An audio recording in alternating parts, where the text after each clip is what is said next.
Vietnam veteran who called Coin 6 for help. He says he was being billed for internet service even though he never signed up for it.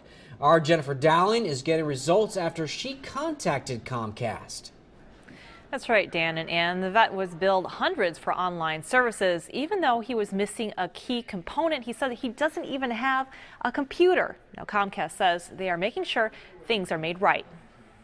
This is one channel I like real well. Michael Delsman is a Vietnam vet who prefers the technology he's been familiar with all his life. They will play the game. A landline phone, an old-school battery-operated radio, and an analog TV. And it's a perfectly good TV. I couldn't see getting rid of it. As for a computer, I'm afraid of them, personally. out of the question for a man who suffers from PTSD and doesn't want the stress. I don't want my identity stolen.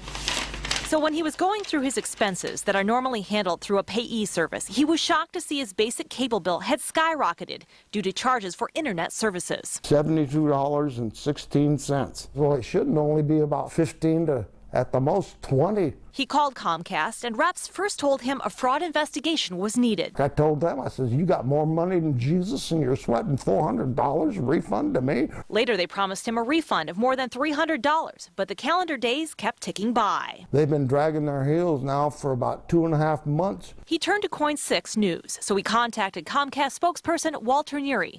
He said after you got in touch today, they were getting ready this afternoon to get the customer's payee processor an immediate check.